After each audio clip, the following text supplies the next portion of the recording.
Oke, bisa kita mulai dengan doa saja. Mari kita berdoa. Bapa di surga, kami mengucap syukur pada malam hari ini kami boleh kembali melanjutkan sesi spiritualitas Kristen. Kami mohon Roh Kudus memimpin kami sepanjang pelajaran mata kuliah ini. Penuhi bimbingan kami dengan Roh-Mu, sehingga kami diberikan sukacita, giat, kobar-kobar, semangat melayani Tuhan, dan dimampukan menjadi saksi hidupmu, pelaku-pelaku firman yang hidup. Ampuni sucikan kami dari segala dosa, dan biarlah semua acara ini hanya bagi kemuliaan nama-Mu saja. Berkatilah saudara-saudara kami yang akan bergabung, dalam mereka boleh bergabung bersama dengan kami secepatnya. Dan juga singkirkan segala kuasa-kuasa kegelapan yang hendak mengganggu jalannya perkuliahan pada malam hari ini. Tuhan, kiranya Engkau berkati seluruh peralatan yang kami pakai, khususnya koneksi internet, HP, laptop, maupun yang lain-lainnya, biarlah diarahkan semuanya bagi kemuliaan nama Tuhan. Terima kasih, kami sambut kelas-Mu pada malam hari ini hanya di dalam nama Yesus, satu-satunya Tuhan dan Juru Selamat kami yang hidup. Amin. Kita tunggu sebentar ya, yang lainnya 2 menit. Ya Pak, siap. Silakan Bung Yonas, sharing. Selama pelayanannya ada kendala apa saja di sana? Mungkin kita bisa Iya Pak, belajar. di tempat dan saya di tempat ini jaringan gangguan. Oh, Kadang naik, kadang turun dia. karena pedalaman ya? Jadi suaranya terputus-putus, tidak bisa dengar. Iya. Koneksinya kurang stabil ya?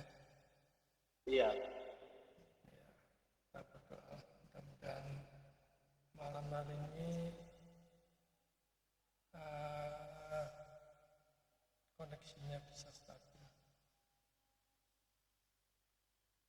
Karena tempat saya baru aja juga hujan, jadi ya mudah-mudahan koneksinya stabil.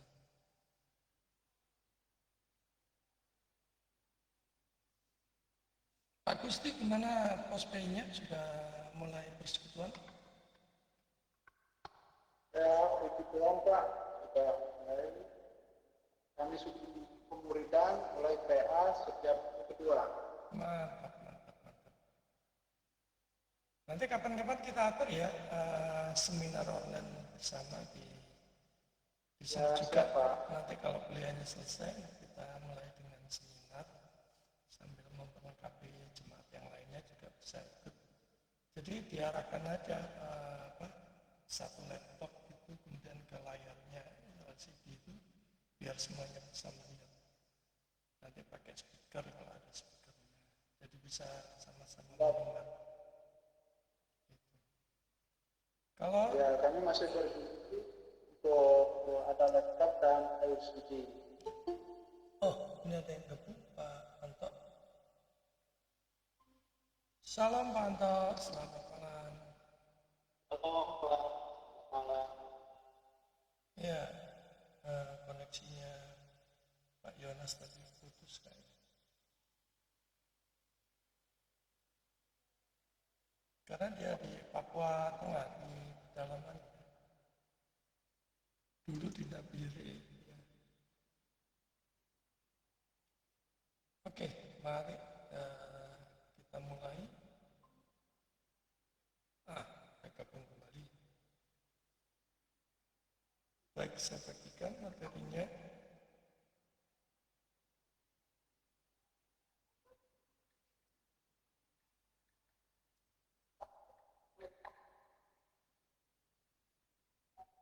Ya, silakan di-mute dulu.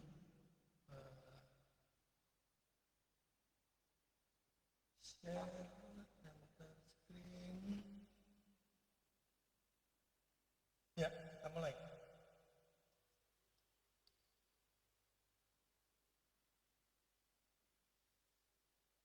Kita masuk ke sesi 6, akan membahas tentang spiritualitas dan kekudusan hidup. Spiritualitas Kristen itu hidup yang berpusat pada relasi dengan Allah melalui Kristus, dipimpin oleh Roh Kudus dan dibentuk oleh firman Tuhan. Jadi bukan semaunya sendiri ya, dalam perspektif diri sendiri atau antroposentris, tapi pada firman Tuhan untuk mengerti maksud dan kehendak Tuhan.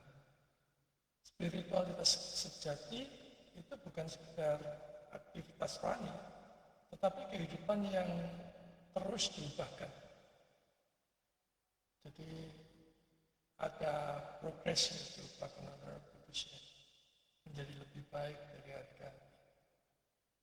Kekudusan hidup adalah buah nyata dari spiritualitas tersebut. Jadi Allah yang kudus memanggil umatnya untuk hidup kudus. Kudus itu dalam artian dipisahkan dari dosa dan dikhususkan bagi Allah. Jadi kudus bukan dalam pengertian suci sesuci-sucinya, tapi nanti kita yang berdosa itu kita dipisahkan dari dunia. Dunia biasa korupsi, kita tidak korupsi. Dunia biasa menipu, kita tidak menipu. Dunia biasa saling menjelek-jelekan, kita bersatu seperti itu, dipisahkan secara. Jadi kudus itu dipisahkan. Mari kita lihat 1 Petrus 1 ayat 15 sampai 16. Minta tolong Pak Eko. Mantap. 1 Petrus 1 ayat 15. 1 Petrus 1 ayat 15 sampai 16. Tetapi hendaklah kamu menjadi kudus di dalam seluruh hidupmu, sama seperti Dia yang kudus, yang telah memanggil kamu. 11. Sebab ada tertulis, kuduslah kamu sebab aku kudus. Ya, itu dia ya. Jadi apalagi kita yang melayani Tuhan itu mesti menjaga kekudusan. Begitu banyak hamba Tuhan yang jatuh di dalam perzinahan, korupsi dan sebagainya. Itu coba besar memang begitu ya. Semakin kita melayani Tuhan, tawaran dan godaan itu semakin banyak. Dalam hal apa aja, bukan hanya dalam hal uang, persembahan, tapi juga tawaran-tawaran dunia yang lainnya. Nah, kaitannya spiritualitas tanpa kekudusan itu menjadi kosong dan munafik. Kekudusan tanpa spiritualitas berubah menjadi legalisme, sekedar legalisme. Jadi keduanya bertemu di dalam kehidupan yang taat, mendaki dan bertumbuh di dalam Kristus. Roh Kudus bekerja memampukan orang percaya untuk mematikan dosa. Kalau kita bisa hidup jujur, hidup taat, kesederhanaan, itu sebenarnya roh yang di dalam kita yang mematikan dosa. Jadi bukan karena kekuatan kemampuan kita, tapi roh yang ada dalam diri kita yang memampukan kita untuk berjuang mengatasi atau melawan kelemahan-kelemahan kita. Jadi masing-masing kita kan mempunyai kelemahan yang berbeda-beda. Roh Kudus bekerja memampukan orang percaya mematikan dosa, mengejar kebenaran, dan hidup semakin serupa dengan Kristus. Jadi termasuk kita yang belajar Kristus ini, saudara kan pasti digerakkan untuk mengejar kebenaran. Jadi itu Roh Kudus yang menggerakkan saudara. Bersyukur. Menjadi hidup yang semakin serupa dengan Kristus. Galatia 2 ayat 20, Galatia 5 ayat 15. Minta tolong. Siapa aja boleh kalau sudah ketemu. Galatia 2 ayat 20. Namun aku hidup, tetapi bukan lagi aku sendiri yang hidup, melainkan Kristus yang hidup di dalam aku. Dan hidupku yang kuhidupi sekarang di dalam daging adalah hidup oleh iman dalam Anak Allah yang telah mengasihi aku dan menyerahkan dirinya untuk aku. Ya, itu dia spiritualitas sejati ya. Hidup bukan lagi diri kita, tapi Kristus yang ada di dalam diri kita. Lanjut ke Galatia 5 ayat 16. Galatia 5 ayat 16. Silakan Pak Gusti. Maksud itu ialah bukan atau bukan dengan daging. Ya, karena roh itu penurut, kalau daging itu kan cenderung pada kejahatan. Karena itu konsumsi makanan bergizi dari roh itu juga harus diperhatikan, bukan jasmani saja. Jasmani itu kan makanan yang enak, kayak babi guling, babi kecap, capcay segala macam. Tapi kalau roh itu ya makan rohaninya yang murni ya firman Tuhan. Karena itu kita rajin membaca, menggali, merenungkan firman Tuhan. Itu menjadi asupan gizi dari kerohanian kita. Sedangkan natur manusia berdosa itu condong pada kejahatan. Jadi setiap orang percaya dikuduskan, dilayakkan dengan darah pengorbanan Kristus di kayu salib. Ini dia ya.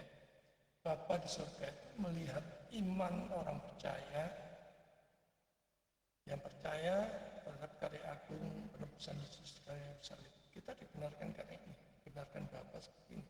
Doa orang benar jika didoakan dengan doa yang orang benar dalam artian dibenarkan dengan ini, dengan iman darah pengorbanan Kristus. Jadi jangan berharap kalau doa dengan tidak beriman ya kepada Kristus, doa saudara akan dikabulkan. Karena doa yang dikabulkan itu hanya yang seturut dengan kehendak Tuhan dan didasari oleh iman pengorbanan Kristus kayu salib. Bapak melihat itu kita dibenarkan. Spiritualitas Kristen yang sejati selalu menghasilkan kekudusan hidup. Dan kekudusan hidup adalah bukti yang nyata dari relasi yang hidup dengan Allah. Hidup kudus sebagai bukti spiritualitas Kristus, spiritualitas sejati. Hidup kudus bukan syarat untuk menjadi rohani, melainkan bukti bahwa spiritualitas itu sungguh nyata. Dan spiritualitas Kristen yang sejati itu selalu terlihat di dalam kehidupan yang diubahkan. Jadi ada proses diubahkannya. Roh Kudus yang mengubahkan kita menjadi dari hari ke hari lebih baik, lebih menyerupai Kristus. Ya. Konyolnya banyak orang percaya itu mau seperti Yesus, tapi dalam hal menderita tidak mau. Pikul salib tidak mau. Mengikut Yesus itu cuma dua ya, menyangkal diri dan memikul salib, dan itu memang tidak mudah. Tetapi kalau kita sudah di dalam Kristus, Roh Kudus pasti memampukan kita. Jadi permasalahannya bukan daripada diri kita sendiri, tetapi belas kasihan yang memampukan dan memberikan kemauan kepada kita untuk berbuat. Spiritualitas berakar pada relasi dengan Allah. Jadi orang yang hidup dekat dengan Allah akan semakin mencerminkan karakternya. Karena Allah kudus, relasi yang sejati dengannya mendorong hidup yang kudus. 1 Petrus 1 ayat 15-16 tadi ya. Kekudusan sebagai buah, bukan topeng. Jadi hidup kudus itu bukan penciptaan religius, tetapi buah karya Roh Kudus. Suka atau tidak suka, mau atau tidak mau, Roh Kudus yang menggerakkannya. Dikendalikan oleh hidupnya, bukan dikendalikan oleh dirinya sendiri, tapi sudah dikendalikan oleh Roh Allah. Yesus menegaskan bahwa pohon dikenal dari buahnya. Matius 7 ayat 16. Silakan dibacakan yang sudah ketemu. Matius 7 ayat 16.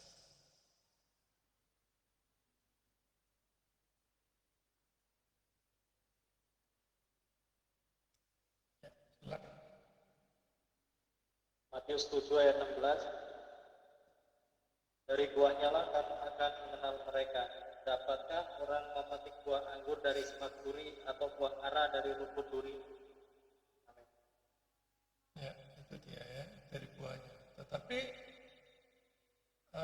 jangan buru-buru menilai orang melihat dari buahnya semata-mata dari buahnya ya. Itu bisa kita lakukan kalau kita dekat dengan orang itu. Misalnya orang itu ada perubahan setelah masa lalunya seperti apa. Kita lihat oh ternyata dia sudah berubah, sudah menjadi lebih baik. Misalnya dulu itu dia kesenggol orang aja sudah main tusuk gitu ya. Main gampar atau main pukul gitu ya. Terus kemudian setelah mengenal Yesus dia mulai berubah, dia mulai menjadi lebih baik, meskipun disenggol dia cuma tersenyum. Nah itu sudah ada perubahan ke arah yang lebih baik. Jadi kita tidak bisa menjudge orang sebelum kita dekat dengan orang. Karena itu pelayanan visitasi itu juga penting ya untuk mengenal orang ini dulunya seperti apa sih, masa lalunya seperti apa sih. Baru kita tahu, oh berarti memang sudah diubah. Jadi kita tidak menjudge terlalu cepat. Perubahan yang nyata di dalam hidup sehari-hari ada perubahan nyata ya. Spiritualitas tadi terlihat di dalam cara berpikir, berkata dan bertindak, menjauhi dosa dan mengejar kebenaran. Nah, kasih itu sendiri ada di tengah-tengah ya, di tengah-tengah antara keadilan dan kebenaran. Itulah kasih yang sebenarnya. Jadi kasih itu bukan yang sopan-sopan, yang kemudian lembut-lembut, bukan itu ya. Kasih yang sejati itu terletak di antara kebenaran dan keadilan. Kalau saudara menjaga kebenaran dan keadilan, saudara sudah berbuat kasih. Kalau kasih saudara definisikan sebagai lemah lembut dalam artian lemah ngomongnya sopan dan segala macam. Pada saat Yesus mengutuk orang-orang kamu turun laut berdak berarti nggak kasih. Dia berbuat kasih karena dia menegakkan kebenaran. Faktanya mereka tidak mengasihi kebenaran dan Yesus mengingatkan itu. Jadi hati-hati ya mengertikan kata kasih. Bertindak menjauhi dosa dan mengejar kebenaran. Karena otomatis orang yang sudah dianugerahi iman yang sejati, saving faith oleh Roh Kudus, itu pasti Roh Kudus juga mengarahkan dia untuk dia mengerti kebenaran, mengejar kebenaran melalui firman-Nya, bukan yang lain, tetapi diarahkan kepada buku karyanya sendiri yaitu Alkitab. Jadi ya jangan mudah percaya kalau orang sedikit-sedikit Tuhan berbicara atau berbicara sesuai dengan Alkitabnya, sesuai dengan kitab suci, dan tabrakan dengan kitab suci, dan ya dicek dulu ya sebenarnya. Yang keempat, ketaatan bukan sekedar pengalaman rohani. Pengalaman rohani tanpa ketaatan adalah semu. Dan Tuhan Yesus berkata, jika kamu mengasihi aku, kamu akan menuruti perintahku. Kita punya tanggung jawab pada saat firman diberitakan untuk taat. Tetapi kalau kita bisa taat, itu sebenarnya Roh Kudus yang memberikan kemauan dan kemampuan kita untuk bisa taat. Jadi tetap semua dari Dia, oleh Dia, dan bagi Dia. Kalau kita bisa berbuat baik dalam hal apapun, itu 100% dari Dia. Kalau kita jatuh dalam dosa, ya pasti 100% salah kita sendiri. Mari kita lihat Yohanes 14 ayat 15. Silakan yang sudah ketemu. Yohanes 14 ayat 15.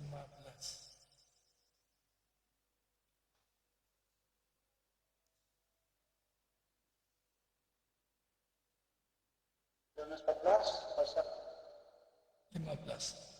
14 ayat 15.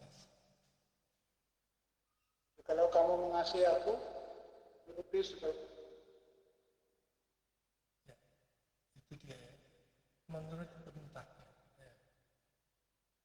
Jadi memang kadangkala perintahnya itu di luar logika kita, di luar kemampuan kita. Tapi yakin kalau itu firman Tuhan yang memerintahkannya, kita pasti dimampukan. pasti dimampukan. Apapun kendalanya sudah panggilan Tuhan, itu berarti saat Tuhan memanggil, kita pasti dimampukan. Mungkin kita merasa kurang cakap berbicara, kurang pendidikan atau apa, ya kalau Tuhan memanggil, ya Tuhan memampukan kita, memberkati kita. Sama seperti sekarang, saudara kan ikut kelasnya sudah pasti diperlengkapi untuk memperlengkapi pelayanan saudara.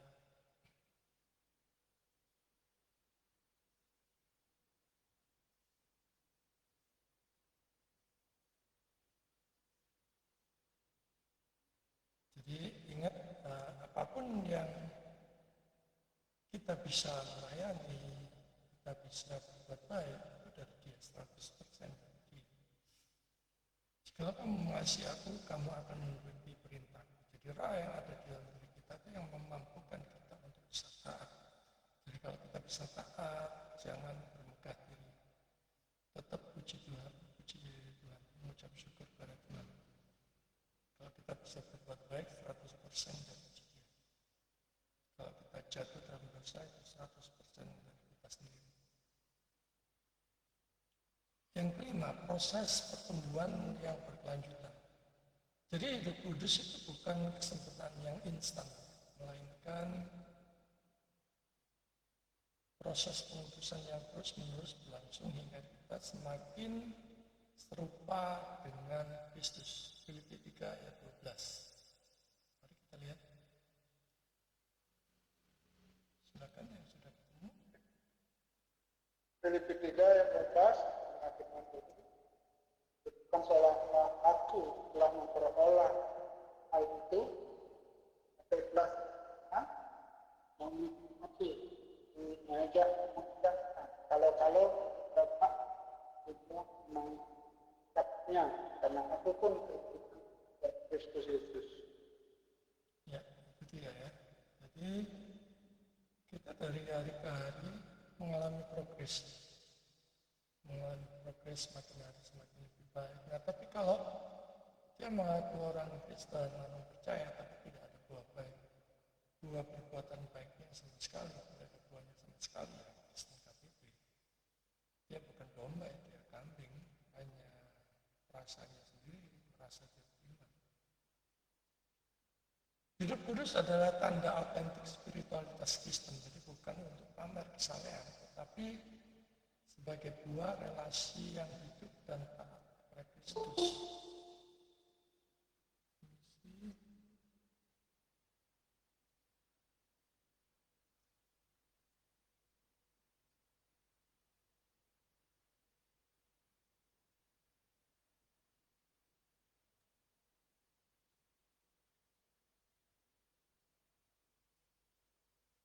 Ya, jadi bukan untuk pamer kesalehan ya kalau kita bisa berbuat baik atau berbuat saleh apapun, tetapi sebagai buah relasi yang hidup dan taat kepada Kristus. Jadi yang membedakan orang Kristen dengan orang dunia itu motivasinya berbuat baik itu entah apa. Kalau orang dunia pasti ada motivasinya kecil apapun, entah itu pamrih, entah itu kepentingan media, entah itu jabatan atau apa. Tetapi kalau orang Kristen sejati yang digerakkan oleh Roh Kudus, jadi iman yang menyelamatkan itu mendorong dia untuk berbuat baik. Motivasinya melakukannya semata-mata karena cinta. Itu dalam hal apapun ya, termasuk apalagi dalam hal pelayanan. Kalau misalnya masih ada untuk kepentingan kita atau apa, untuk sekedar supaya dapat klien, sekedar dapat networking atau apa, itu motivasinya sebagai berbaloi.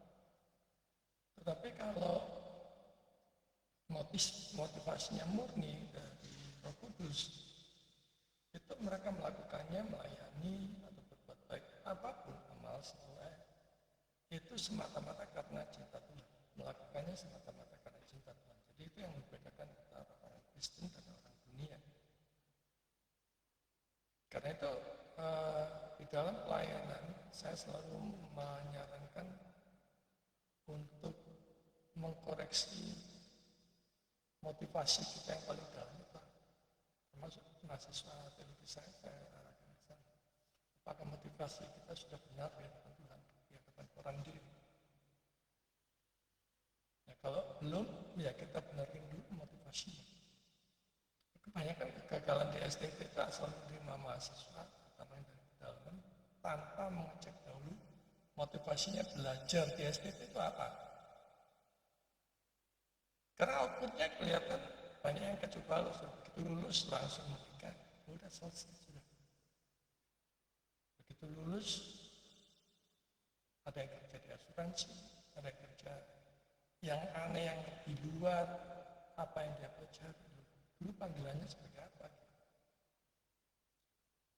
Kelihatan sekali kalau dia tidak mengenal panggilannya. Karena itu saya menyatakan kalau misalnya ada penyimpangan-penyimpangan kayak gitu, ya SDT-nya yang harus bertanggung jawab. Nah, di STOS ini sekalipun non-gelar selalu saya tekankan, luruskan motivasi saudara dalam melayani. Karena Tuhan Maha tahu. Kalau motivasi saudara tidak lulus, misalnya sederhananya untuk dapat proyek, sekedar ngumpulin program, atau dapat donatur atau apa, ya luruskan dulu, minta ampun kepada Tuhan supaya meluruskan motivasi saudara. Karena ini penting ya. Tuhan tuh melihat motivasi kita yang paling dalam itu apa. Jangan sampai nanti malah terbuka oleh suatu peristiwa atau apa. Jadi lebih baik kita bertobat sejak sekarang, meluruskan motivasi kita. Selalu saya tanyakan, panggilanmu seperti apa? Kalau kamu percaya panggilan, dipanggil Tuhan sebagai hamba Tuhan, bukannya tidak boleh mencari pekerjaan lain. Tetapi kamu memprioritaskan siapa pekerjaanmu, ataukah kamu memprioritaskan melayani Tuhan? Siapa yang kamu nomorkan? Nah, itu diri masing-masing bisa menjawabnya. Nah, tujuan kita belajar sesi ini melihat hubungan erat antara spiritualitas dan etika Kristen. Kita masuk sekarang ke kekudusan, bukan pilihan, melainkan tanda anak Allah. Tadi sudah dibacakan ya, 1 Petrus 1 ayat 15-16. Rasul Petrus menegaskan bahwa kekudusan bukan opsi. Bukan opsi tambahan bagi orang percaya, melainkan identitas dan panggilan anak-anak Allah. Kuduslah kamu, sebab aku kudus. Dan ini menunjukkan bahwa standar hidup orang percaya itu bersumber pada dari karakter Allah sendiri. Aku melayani karena aku mau melayani, bukan seperti itu. Aku mau melayani karena Tuhan yang begitu baik mengarahkanku untuk melayani Dia. Sama seperti aku percaya kepada Yesus, karena aku mau percaya. Ya, dalam pandangan kita dan pandangan manusia memang kita berusaha untuk percaya. Tapi siapa yang membuat kita untuk tergerak percaya sampai ke sana? Kalau tidak digerakkan oleh Kudus melalui firman-Nya, tidak mungkin sebenarnya. Paulus katakan tidak ada seorang pun yang berbuat baik, seorang pun tidak.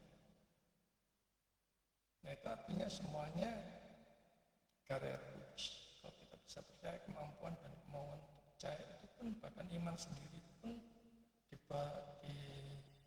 dianugerahkan oleh Kudus. Jadi yang layak mendapatkan kemuliaan, pujian, hormat itu hanya yang di atas, bukan kita. Oh, aku hebat di lumayan, pulang kacau balau, sekarang aku bisa percaya di sesuatu. Kelihatannya rahmat. Nah, kalau saudara sedikit kesaksian dia akan bisa berpusat pada dirinya sendiri, tapi tidak menarik ke atas yang membuat dia percaya. Jadi sebagai anak-anak Allah, kita dipanggil untuk meneladani Bapa di dalam seluruh aspek hidup kita. Kekudusan berarti hidup yang dipisahkan dari dosa dan dikhususkan bagi Allah. Jadi bukan hanya di dalam ibadah, tetapi dalam perilaku sehari-hari. Dipisahkan dengan orang-orang dunia. Orang dunia terbiasa korupsi, dan korupsi. Orang dunia sudah terbiasa bohong sana, bohong sini.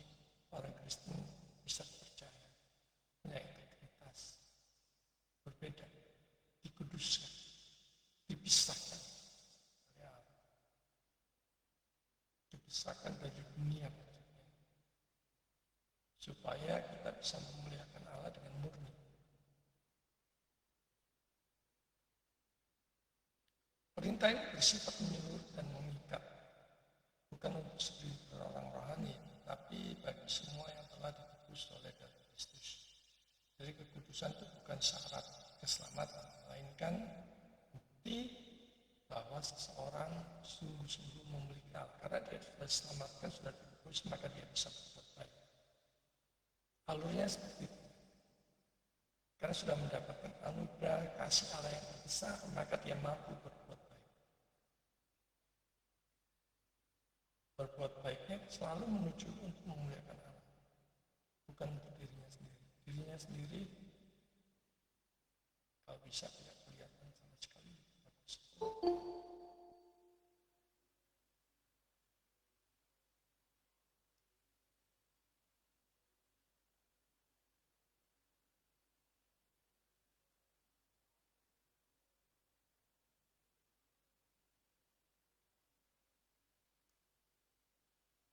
Salam ini ya, kita lanjutkan ya.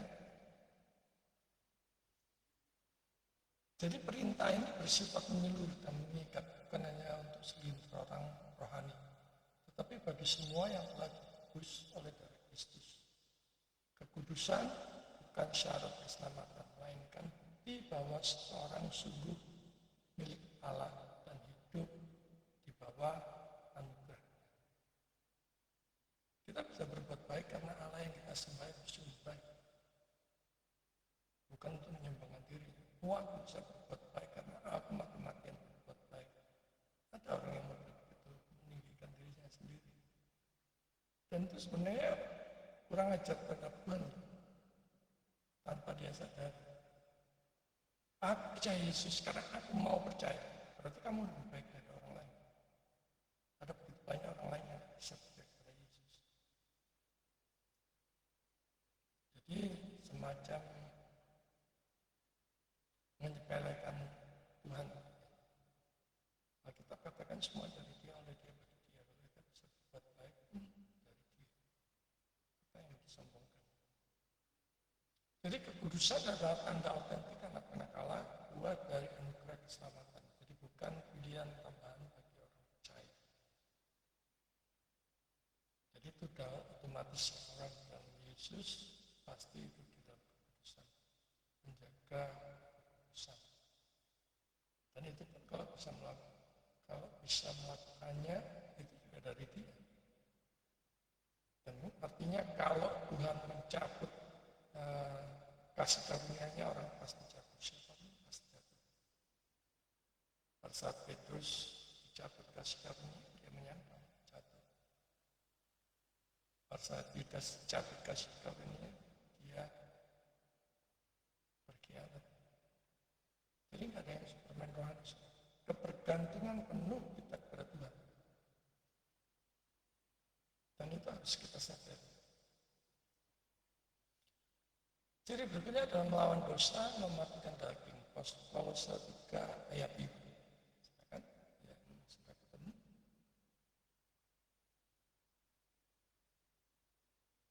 Kolose 3 ayat 5, firman, hitunglah dalam dirimu segala sesuatu yang diberi, mau kecabulan, nafsu jahat, keserakahan, dengan Allah. Ya, jadi Kolose 3 ayat 5 ini menegaskan panggilan orang percaya untuk secara aktif melawan dosa. Kita mempunyai tanggung jawab untuk melawan kelemahan-kelemahan kita. Masing-masing dari kita kan mempunyai kelemahan. Ada yang kelemahannya berzina, ada yang kelemahannya rakus, ada yang kelemahannya ketamak, ada yang kelemahannya mudah tersinggung, mudah marah, ada yang kelemahannya mudah menjelekkan orang lain. Nah itu kita mempunyai tanggung jawab untuk melawan, berjuang melawan kelemahan kita. Tentu bukan dengan kekuatan kita sendiri, dengan mengandalkan kekuatan dari Tuhan. Kalau mengandalkan kekuatan sendiri pasti gagal. Matikan dalam dirimu segala sesuatu yang duniawi. Jadi kekudusan bukan sikap yang pasif, ya. melainkan perjuangan rohani yang sadar dan terus-menerus. Karena kita bisa jatuh kapan saja kalau kita tidak waspada. Jadi ketergantungan terhadap Roh Kudus, tergantungan terhadap Tuhan itu setiap saat. Tidak ada saat di mana kita tidak tergantung Dia. Sadari bahwa kita tergantung Tuhan sepenuhnya.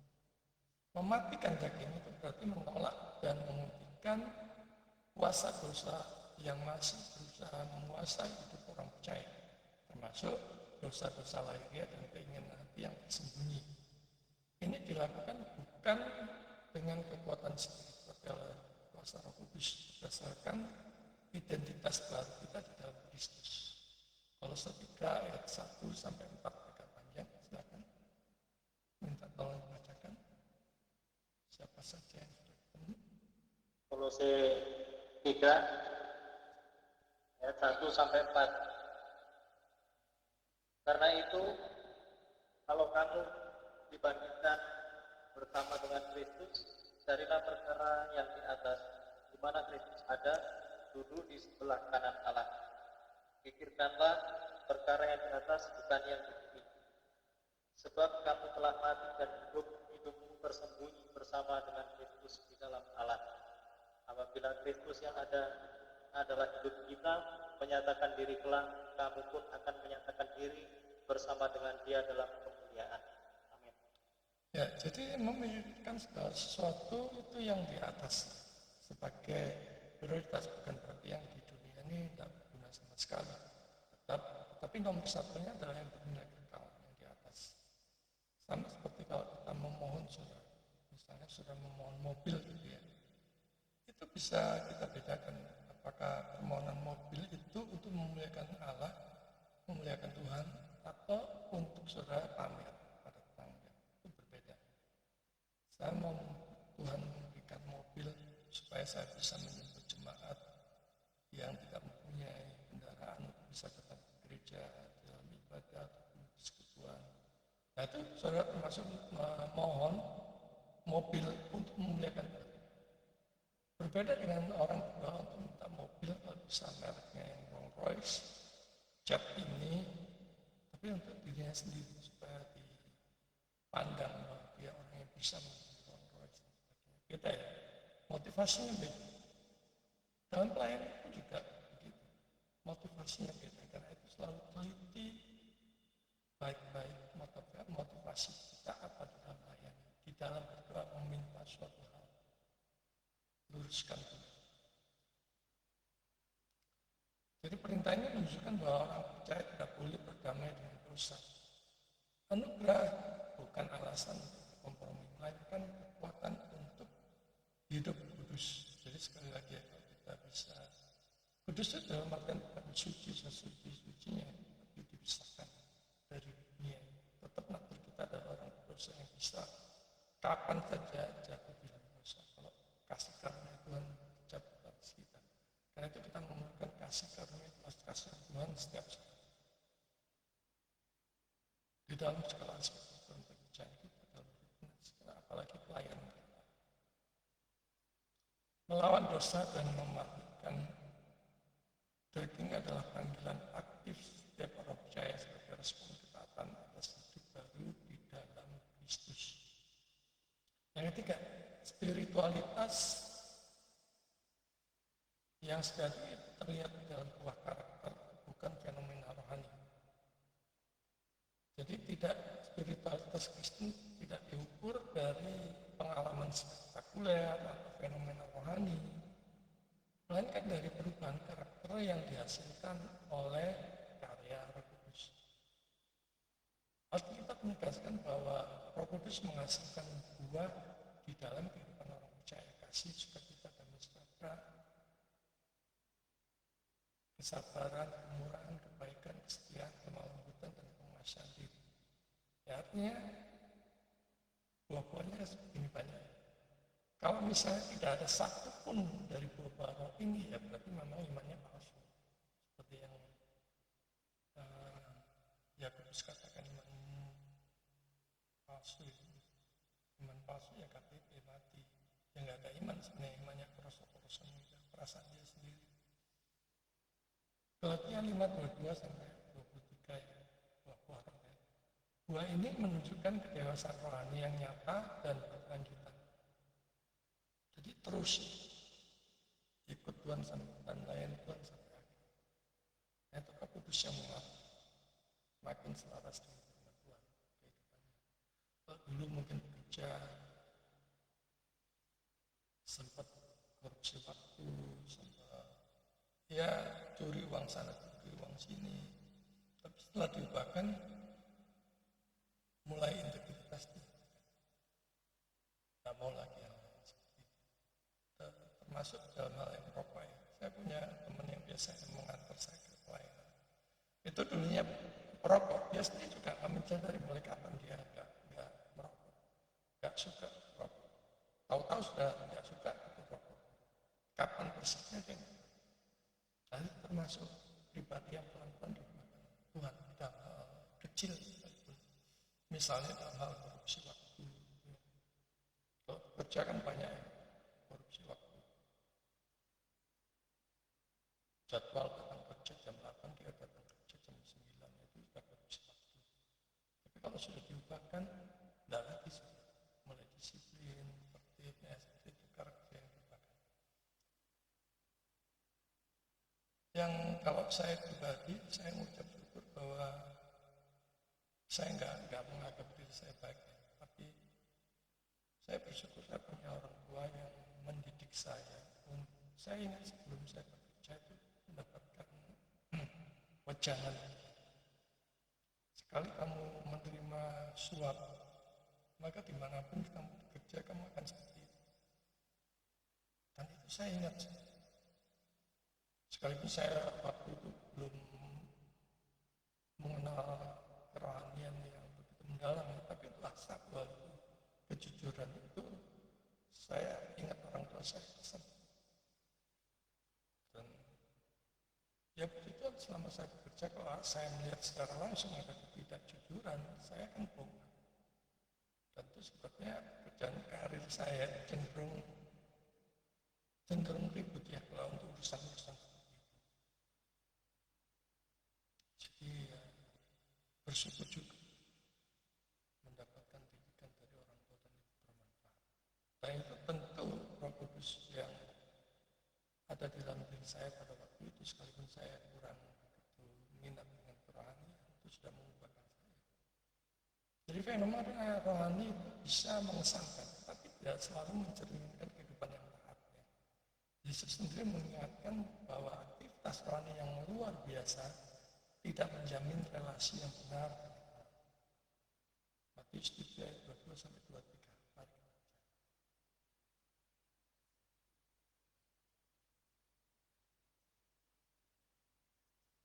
Silakan. Setuju ayat 22. Terakhir banyak orang akan pergi kepadaku, Tuhan, langkah buat setan demi namamu dan mengadakan banyak demi namamu. Pada waktu itu akan terang kepada dan berkata, aku tidak kamu inilah daripada kami sekali buat kejahatan. Ya, jadi aktivitas rohani yang luar biasa ya, spektakuler itu tidak menjamin ya relasi yang benar dengan Allah. Sekalipun dia melayani, bahkan mungkin membuat mujizat, membuat kesembuhan dan sebagainya, tidak menjamin, semuanya tidak menjamin. Karakter yang diubahkan hidup yang makin serupa dengan Kristus di dalam kerendahan hati dan ketaatan. Itulah tanda spiritualitas yang sejati. Termasuk kita belajar Kristus ini kan juga sebagai bentuk ketaatan untuk diproses, untuk dilengkapi oleh Tuhan melalui firman-Nya, dilengkapi dengan pengertian yang benar. Itu menundukkan logika hati pikiran kita pada firman. Jadi bersyukurlah kita bisa tunduknya. spiritualitas yang sejati dinilai dari buah karakter yang konsisten, bukan dari pengalaman rohani yang sensasional. Ayat dasarnya ini ya, Ibrani 12 ayat 14. Kolose 3 ayat 1 sampai 10. Mari kita lihat Ibrani 12 ayat 14.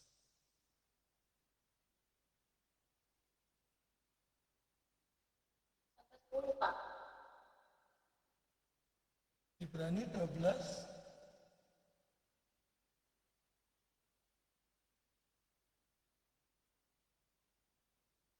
coba kita lihat Kolose 3 ayat 1 sampai 10. Kolose 3 Ibrani dia berbicara tentang apa? Pengajaran yang aktif kan.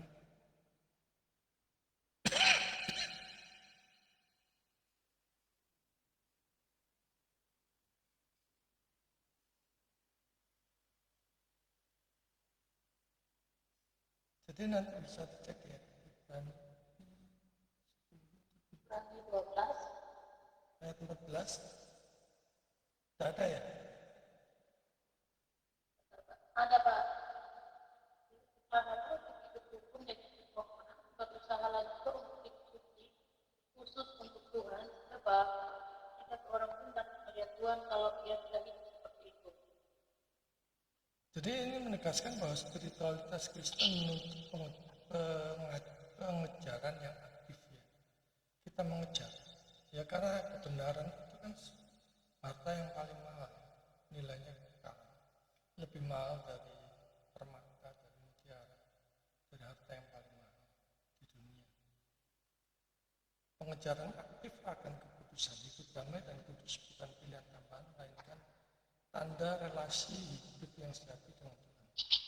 Tanpa kekudusan, persekutuan dengan Allah tidak mungkin terjadi. Sampai di sini dulu.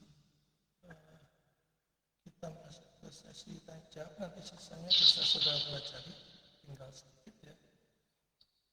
Silakan nyalakan kamera.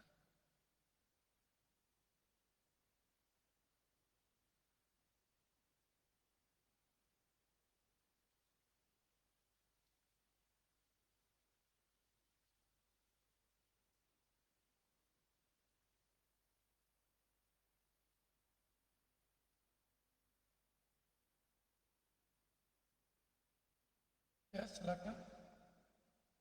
Yang mau sharing atau tanya jawab.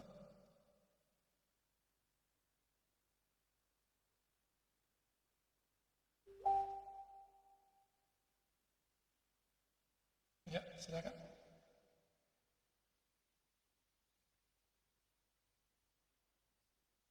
Halo Pak, selamat malam. Salam Pak Anto, silakan. Ya, biasanya kalau kita melakukan sesuatu yang sesuai dengan kehendak Tuhan, kita menjalankan apa yang diperintahkan Tuhan melakukan Tuhan itu, biasanya kadang kita itu kan memang seperti yang tadi saya bilang, bahwa kadang itu merasa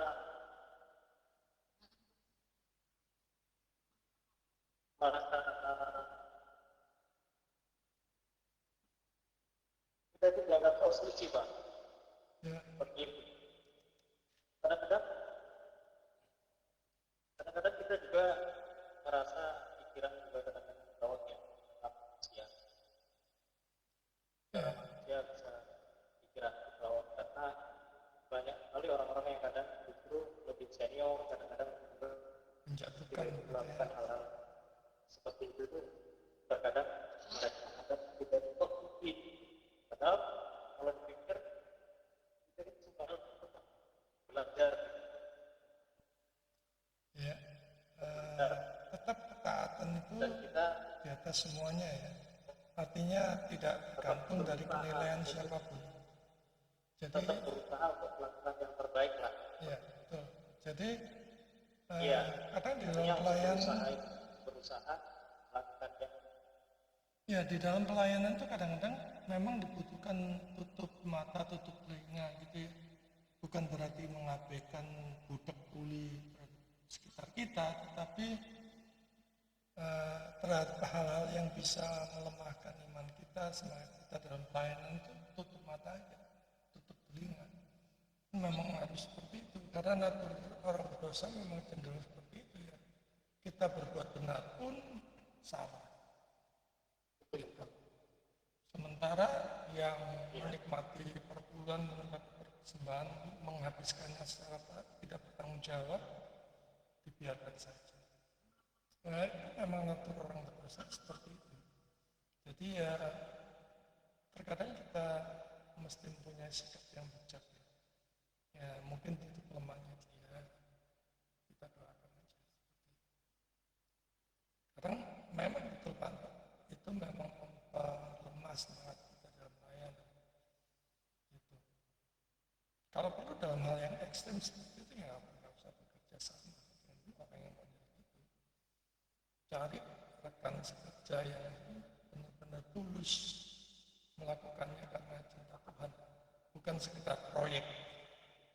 Ada kan pelayanannya sebenarnya bukan pelayanan, dia cuma ngumpulin donatur aja, proyek ini, proyek itu, program ini, program itu.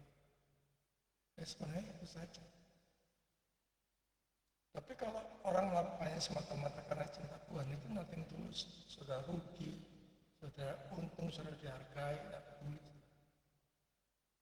Karena sudah berprinsip bahwa Tuhan tahu motivasi saudara titik. Kecuali kalau motivasi saudara sendiri kacau balau ya, memang bisa kacau balau, dikacau balaukan oleh semuanya itu. Karena motivasinya sendiri sudah kacau balau. Gitu. Karena itu penting untuk mengoreksi motivasi kita dalam melayani Tuhan. Panggilan kita disangka Pak. Kalau panggilan kita memberitakan Injil, mengembalakan, mengajak, hormati panggilan Tuhan. Dan hargai panggilan Tuhan. Ya, banyak kan orang memberikan waktu sisa-sisanya kepada Tuhan. Sisa-sisanya. Oh nanti kalau sudah kekayaannya berkurang atau baru melayani Tuhan. Oh nanti kalau misalnya anakku nggak lolos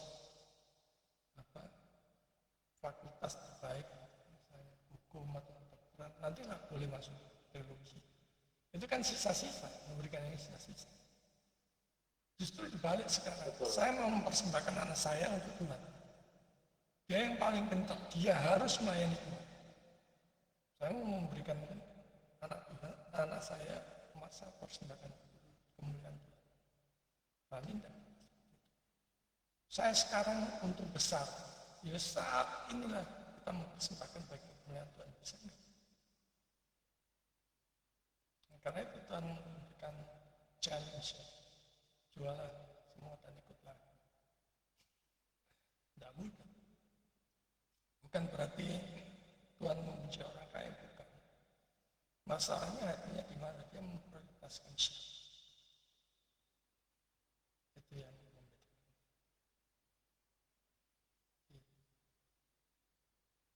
Ya, silakan. Terima kasih Pak. Ya, Pak Gusti, ada Bayu, ya ini. Beritanya Pak dosen Silakan. tadi itu enak banget yang ayat terakhir ya. Saya baca ulang. Berusahalah hidup rukun dan semua orang berusaha juga untuk hidup suci. Khusus untuk Tuhan ya, itu dalam pelayanan.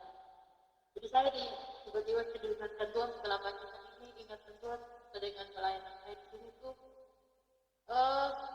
tentunya Tuhan itu mempertemukan rekan kerja pelayanan itu dengan karakter yang berbeda tentunya dimanapun yang kita melayani itu pasti ada. Lalu beberapa minggu kemudian saya pernah ketemu satu rekan pelayanan saya itu, ini bukan gosip, bukan ngomongin ya, saya juga masih terus belajar ya. Tapi memang itulah perbedaan kita dalam melayani. Orang ini tuh beliau pernah dinonaktifkan dalam pelayanan beberapa bulan, mungkin setahun atau 6 bulan kalau nggak salah. Lalu saya ketika dengan tim ketemu beliau di dalam penginjilan. Kita kayak bagaimana dan ketemu ini orang gitu kan. Lalu kita tanya dengan spontan, Kak, kamu baru bahagia gitu dalam pelayanan gitu kan. Ini di Hongkong apa di Sumba? Lalu orang luar pulau kan, lalu Pak. Enggak, lalu maksudnya kemudian kejadiannya di Hongkong apa di Sumba? ya Pak, Kejadiannya di Hongkong apa di Sumba? ya di Hongkong di tempat saya pelayanan. Oh, ini sekarang. Ya.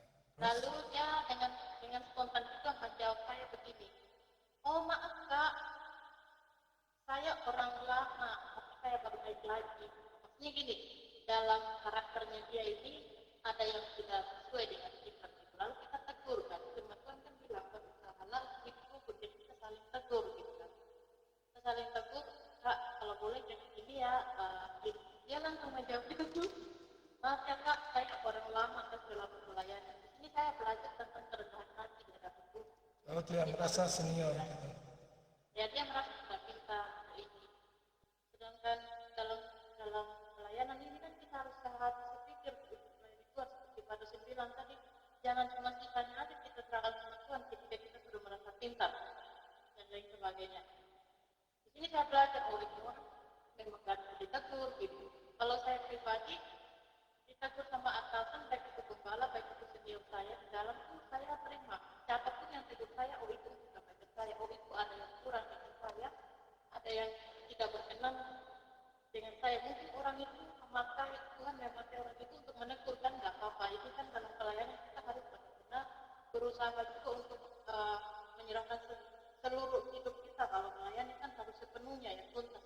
Tuhan Yesus kan setia sampai di akhir. Saya selalu bilang sama Daniel kalau kita sharing, ingat loh bagaimana Tuhan Yesus itu berjalan menuju salib itu, bagaimana dia diproses, bagaimana dia dicaci maki, diludahi. Lah kita ini masa mau memberikan sisanya sama Tuhan, masa kita nggak bisa rendah hati, masa kita nggak bisa sabar. Itu kan saya belajar juga bahwa kita memberikan sisanya untuk Tuhan, berarti sama aja pelayanan kita sia-sia. Dan ini firman Tuhan bilang tidak seorang pun melihat Tuhan kalau ia tidak hidup seperti dia, seperti itu ya. Saya belajar bahwa bersyukur di mana kita pun sebenarnya harus belajar humble, kita hati, baik itu lewat dekat, baik itu lewat pelayanan kita. Apalagi kalau kita dipertemukan dengan jiwa-jiwa di luar sana, jangan hebat, jangan seperti ini. Ya, kadang-kadang itu ujian kita.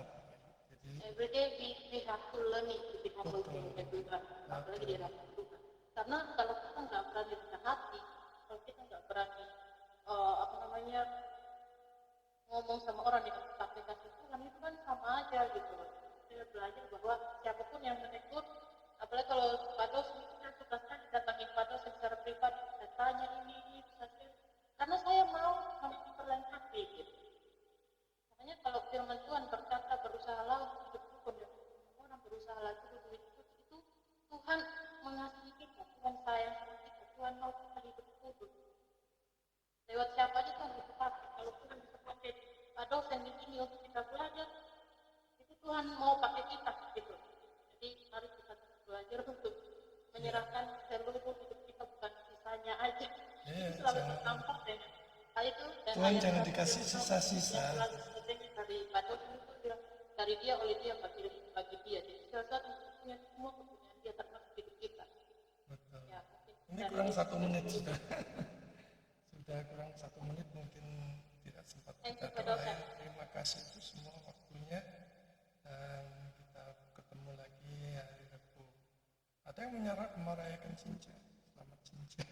Cinca kamu. Oke, Tahun baru kenapa? kita bersyukur malam hari ini boleh sharing semuanya. Terima kasih, Tuhan berkati Pak Gusti, Pak Ayu, Pak Anto.